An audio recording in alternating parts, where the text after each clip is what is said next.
Anyone who has participated in the decision to move a loved one from acute hospital treatment to hospice care will have an inkling of the hellish dilemma faced by the parents of Alfie Evans, the 23-month-old Liverpool boy who was finally removed from life support last week. After months, perhaps years of plastered-on positivity, relentless advocacy and exhaustive vigilance, it can feel like craven surrender, even betrayal. How do you gather the strength and wisdom to agree on a loved one's behalf that it is time to let go? In a culture where desperately sick people are described as warriors, what does that say of you, their advocate and protector, for giving in, for climbing wordlessly into that ambulance, for embarking on that Via Dolorosa with them without one final plea or howl of protest? And how much more crucifying must that journey be when the patient is a child? This is the context of the ferocious battle waged by little Alfie Evans's distraught parents to keep him on life support in Liverpool's Alder Hospital, the context in which a reckless mob of self-styled Christians, pro-life and far-right websites and their armies of bigoted, ignorant trolls, many of them American, impelled itself to the center of this profoundly vulnerable, tragic family's life. For more than a year, Alder had kept the little boy alive by artificial ventilator. The progressive destruction of his brain was confirmed by scans showing white matter, almost identical to water and cerebrospinal fluid.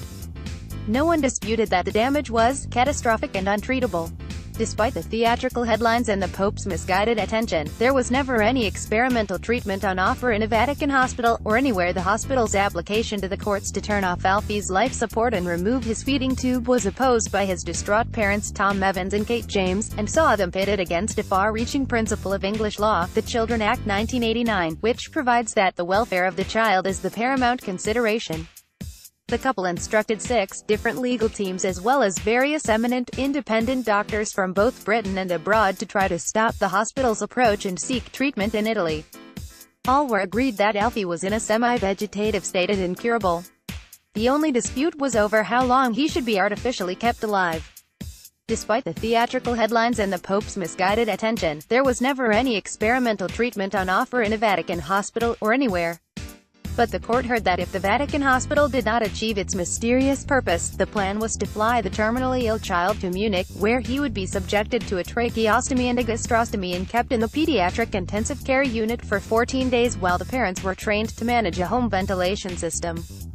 Under the act, the judge had only one question to answer: where do this child's best interests lie?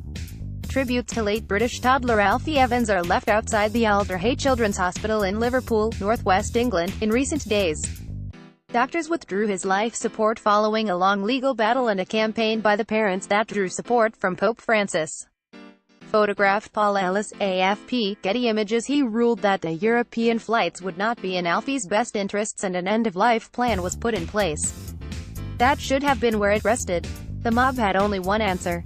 They tried to ram the doors of the hospital, threatened to cut off the power while children were on the operating tables, abused and intimidated staff, sent death threats to doctors, called the judge a murderer.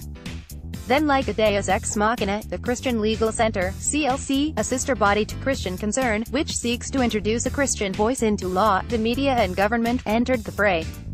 American pro-life activists got down and dirty, including numerous Catholic and evangelical clerics tweeting their rather un-Christian anger and ignorant abuse were the consequences not so tragic, their behavior would be the stuff of farce. The legal advice caused a near riot with police. Summonses were purportedly served on hospital doctors, charging them with conspiracy to murder. Whose voices were the mob listening to? Was it Pope Francis, who figured large in media, asking that the suffering of his parents may be heard and that their desire to seek new forms of treatment may be granted? His Italian Cardinal, Pietro Parolin, who lamented, on behalf of the Pope and the Holy See, the refusal to allow Alfie be brought to Italy. Polish church leaders staged special masses, while a Catholic lawyers group, Ordo Iuris, demanded an inquiry by the United Nations Human Rights Commission. American pro-life activists got down and dirty, including numerous Catholic and evangelical clerics tweeting their rather un-Christian anger and ignorant abuse. National Right to Life, a Washington, D.C. site, tweeted that British law could be in violation of the UN's Convention on the Rights of the Child. It also tweeted photographs of supporters in various U.S. states holding "We Stand with Ireland, Save the 8" posters. The Alabama-based Global Catholic Network, EWTN, attempted to get An American Catholic, Christine Bro's family, arranged for 4 doctors to visit Alderhay posing as friends of the family, one of whom falsely claimed to have seen Alfie's medical records and, on that basis, had pronounced him fit to fly to Rome. The cultural abyss between American and European legal and medical systems was never more apparent. Let it be another warning to the state, and anyone who cares about democracy, to wake up. To research in recent days by journalist Gavin Sheridan, showing that US-based Catholic activists have been engaged by pro-life groups here and are using Facebook to interfere in our referendum on the 8th Amendment.